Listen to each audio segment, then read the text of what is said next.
आदाब नमस्कार दोस्तों, मैं हूं आसिफ और आज आपको उत्तर प्रदेश की राजधानी में एक ऐसा स्थान दिखाने लाया हूं जिसका अपना एक अलग ही ऐतिहासिक महत्व है। इसका संबंध 1857 की क्रांति से है। आज हम आपको लखनऊ का वो ऐतिहासिक महल दिखाएंगे जो मूसा बाग कहलाता है। हमारे सामने जो महल नज़र आ रहा है इसको ही मूसा बाग कहा जाता है। हालांकि आज ये खंडहर के रूप में आपके सामने नज़र आ रहा है, लेकिन कभी यहाँ पर रौनकें हुआ करती थी, कभी यहाँ पर महफ़िलें सजा करती थीं। इस महल को बनवाने का जो उद्देश्य था, अपनी छुट्टियों के, अपनी फुर्सत के पल गुजार सकें, यहाँ पर विदेशी मेहमानों को घुमा सकें, इसी मकसद से इस आलीशान महल को बनाया गया था। लेकिन जो आपके सामने नज़र आ रहा है ये एक खंडहर है, एक अवशेष नज़र आ रहा है। क्या कुछ है इसका इतिहास, वो सब कुछ हम आपको बताएंगे और इसके वास्तुकला से भी रूबरू कराएंगे। बहुत खूबसूरत इसका इतिहास है और उतना दर्दनाक ही इसका अंत हुआ था।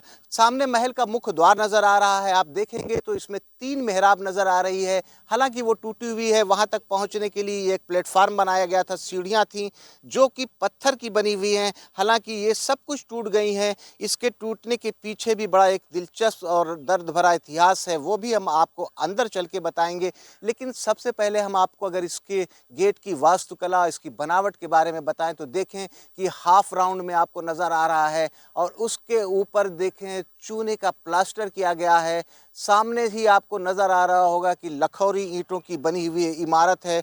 देश के मशहूर इतिहासकार दिवंगत योगेश परवीन ने अपनी किताब में लिखा था कि इसके गेट पे चाँद और तारे की डिज़ाइन बनाई गई थी। हालांकि वो अब ख़त्म हो गई है, लेकिन जो कुछ बचा हुआ है वो हम आपको चल के बताते हैं। ऊपर चल रहे हैं, अंदर आते हैं तो देखिए यहाँ पर हाफ राउंड नज़र आता है। हाफ राउंड का एक कर्व जैसी डिज़ाइन आपको नज़र आएगी। प्रवेश द्वार के बाद का ये दृश्य है। अगर हम फर्श इसका देखें तो पत्थरों के स्क्वायर में बनाया गया था और उस प्रवेश द्वार के बाद देखें अंदर जाने के लिए उसी तरह के 3 मेहराब नज़र आएगी। मेहराब बिल्कुल सीधी है, खड़ी हुई है और अगर आप इसकी दीवार की मोटाई देखें, यहाँ पर आप देख सकते हैं कि दीवार कितनी मोटी और मजबूत है और इसमें चूने के मसाले का इस्तेमाल किया गया है। हालांकि इस महल में कहीं पर भी छत नहीं है, लेकिन जो दीवारें बची हुई हैं वो उस वक्त की दास्तान को बयान कर रही हैं। हम अंदर आते हैं, यहाँ पर आए देखिए एक वर्गाकार हमको एक कक्ष नज़र आ रहा है और इसके बाद हम आगे बढ़ते हैं तो यहाँ पर एक और आर्च रही होगी, हालांकि वो टूट गई है। यहाँ पर आएँ तो देखिए एक आयताकार कक्ष नज़र आ रहा है और सामने की अगर बनावट देखेंगे तो ऊपर भी 2 आर्च नज़र आ रही है। उसके ऊपर भी प्लास्टर किया हुआ नज़र आ रहा है और उस पर कहीं-कहीं पे आपको नक्काशी नज़र आ रही होगी। और अंदर हम आते हैं तो देखिए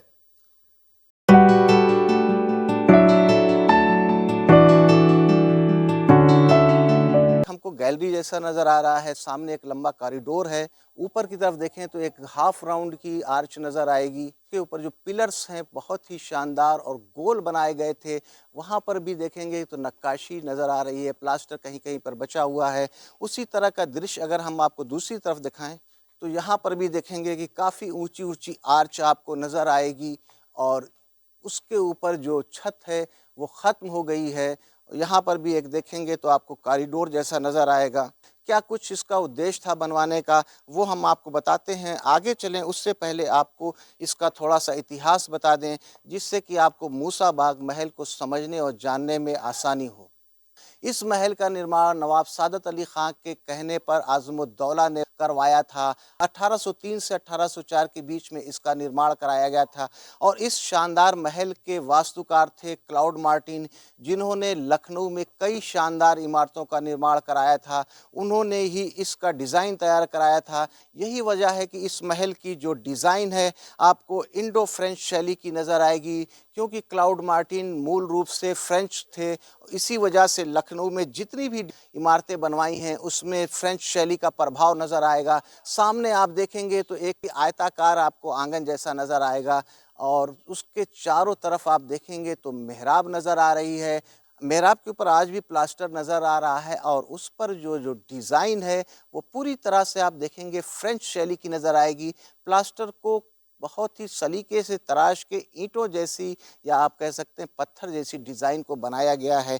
ये वो जगह है जहाँ पर नवाब, उनकी बेगम और उनके विदेशी मेहमान जंगली जानवरों की लड़ाई देखते थे। जिस जगह पे मैं खड़ा हूँ, इस महल को बनवाने का जो उद्देश्य था कि नवाब यहाँ पे अपने विदेशी मेहमानों के साथ मनोरंजन कर सकें। चारों तरफ आप देखेंगे जो भी आर्च बनी हुई है, इसके ऊपर बालकनियाँ हुआ करती थीं। वहीं से बैठ के यहाँ पर जंगली जानवरों की लड़ाई देखते थे और मनोरंजन करते थे।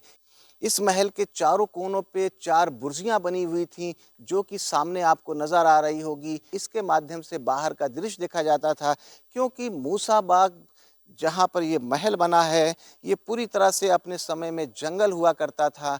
इसी वजह से यहाँ पर जंगली जानवरों का शिकार करना और मनोरंजन के उद्देश्य से इसको बनवाया गया था। लेकिन इसका इतिहास इतना दर्दनाक रहा है, इसका अंत इतना दर्दनाक रहा है कि भारत के इतिहास में आज भी वो दर्ज है। क्या कुछ है वो हम आपको आगे बताएँगे। उससे पहले आपको यहाँ की जो बनावट के बारे में थोड़ा-सा और बता दें कि जिससे कि आपको मूसा बाग को समझने में और ज़्यादा आसानी हो। हम आपको पास से दिखाना चाहते हैं, देखिए कितना मोटा प्लास्टर है। प्लास्टर के ऊपर इस डिज़ाइन को बनाया गया है इस तरह से कि ये दूर से ही लगता है कि ये फ्रेंच डिज़ाइन है। अंदर हम आते हैं तो एक लंबा कॉरिडोर जैसा नज़र आएगा। इस महल की ख़ासियत ये थी कि बीच में एक आंगन था और उसके चारों तरफ आपको एक गलियारा नज़र आ रहा था। इसके ऊपर छत हुआ करती थी, हालाँकि वो छत गिर गई है। सामने अगर आप देखेंगे तो बुर्जी के ऊपर कितनी शानदार तरीके से डिज़ाइन बनाई गई है और आज भी जो अवशेष बचा है वो आपको नज़र आ रहा होगा। कितनी सलीके से प्लास्टर के ऊपर पेंटिंग के साथ-साथ उस पे जो नक्काशी है वो आज भी कहीं-कहीं पे झलकती हुई नज़र आ रही है। बुर्जी आपको मैंने दूर से दिखाया था, लेकिन हाँ, अंदर आते हैं तो बुर्जी के ऊपर जाने का रास्ता बुरी तरह से ख़त्म हो गया है। ये देखिए सीढ़ियाँ हैं, पूरी तरह से देखिए यहाँ पर टूट गई हैं। हम आपको बुर्जी के ऊपर का अगर नज़ारा दिखाएँ तो देखिए कितना शानदार नज़र आ रहा है। ऊपर प्लास्टर बचा हुआ है, उसके ऊपर देखें कितनी शानदार तरीके से प्लास्टर के ऊपर डिज़ाइन बनाई गई है और ये जो झरोखे थे, यहाँ से नवाब, उनकी बेगम, विदेशी मेहमान बाहर का दृश्य देखा करते थे। बाहर जंगली जानवर हुआ करते थे। मैंने आपको पहले भी बताया कि ये मूसा बाग जंगल हुआ करता था और जंगल के बीच में इस महल को बनवाया गया था। मैं आपको बता दूं कि ये महल काफ़ी विशालकाय हुआ करता था। 284 एकड़ में बना ये महल, हालाँकि अब बहुत ही थोड़ा-सा बचा है, खंडहर के रूप में है। यहाँ से आपको सामने का हम दृश्य दिखाएँ तो देखें, थोड़े से कुछ अवशेष दूसरे फ्लोर के नज़र आ रहे होंगे, जो एक पिलर्स नुमा हैं, लेकिन ये सब कुछ टूट चुके हैं। हम इधर आते हैं उसी स्थान पर जहाँ आपको लेकर पहले आए थे। इस महल का 1857 की क्रांति से बड़ा गहरा संबंध है। अवध की आखिरी लड़ाई बेगम हज़रत महल के नेतृत्व में इसी महल में लड़ी गई थी। 21 मार्च 1858 को इसी महल पर सुबह 5 बजे अंग्रेज़ी सेना ने हमला बोल दिया और दोपहर तक ज़बरदस्त युद्ध लड़ा गया। उस युद्ध में करीब 300 अंग्रेज सैनिक और काफ़ी भारतीय सैनिक मारे गए। अंत में अंग्रेज़ों की विजय हुई। इस महल पर इतना ज़बरदस्त गोला बारूद अंग्रेज़ों की तरफ से बरसाया गया कि ये महल पूरी तरह से उसी वक्त खंडहर के रूप में बदल गया, जो कि आज आपके सामने मौजूद है। उस जंग में बेगम हज़रत महल हारी और यहाँ से फिर अपने बेटे ब्रिटिश कादिर के साथ सीतापुर के रास्ते नेपाल चली गईं। इस युद्ध में नेपाल की सेना ने, नेपाल के राजा ने भी भाग लिया था। उन्हीं के सहयोग से वो अंग्रेज़ों की पकड़ में आने नहीं पाईं और यहाँ से वो सीतापुर के रास्ते नेपाल चली गईं। 21 मार्च 1858 को यहाँ पर अंग्रेज़ों का कब्ज़ा हो गया और ये अंतिम स्थान था। इसके बाद अवध पर पूरी तरह से अंग्रेज़ों का कब्ज़ा हो गया। ये वो स्थान आपको मैं दिखाना चाहता हूँ, जहाँ पर कभी सुरंग हुआ करती थी और इसके नीचे तहखाना हुआ करता था। उसका बनवाने का उद्देश्य ये था कि गर्मियों के मौसम में यहाँ पे ठंडा रह सके और आपातकाल में यहाँ से किसी दूसरे स्थान पे जाया जा सके। नवाबों ने तमाम अपने महल में सुरंग बनवाई थी, जिसका समय-समय पे वो इस्तेमाल करते थे। दोस्तों, आज हमने आपको लखनऊ का मूसा बाग दिखाया। मूसा बाग का महल अपना अलग ही ऐतिहासिक महत्व रखता है। यहीं पर अंग्रेज़ों और अवध की सेना के बीच में अंतिम लड़ाई हुई थी। हालाँकि आज ये खंडहर के रूप में है, लेकिन उस वक़्त की दास्तान को बयान कर रहा है कि कभी इसका कितना गौरवशाली इतिहास था, इसका अतीत कितना शानदार था। हालाँकि अब सब कुछ ख़त्म हो गया है, ये अवशेष बचा है। उम्मीद है कि आपको हमारी ये जानकारी और वीडियो पसंद आया होगा। अगर आपको हमारा ये वीडियो पसंद आया तो आप हमारे चैनल हिस्टोरिक आसिफ को लाइक कीजिए, सब्सक्राइब कीजिए और इसी तरह के वीडियोस को देखने के लिए हमारे साथ जुड़िए। इजाज़त दीजिए आसिफ को, फिर मिलते हैं किसी नई जगह कुछ नई चीज़ों के साथ। तब तक के लिए जय हिंद, जय भारत।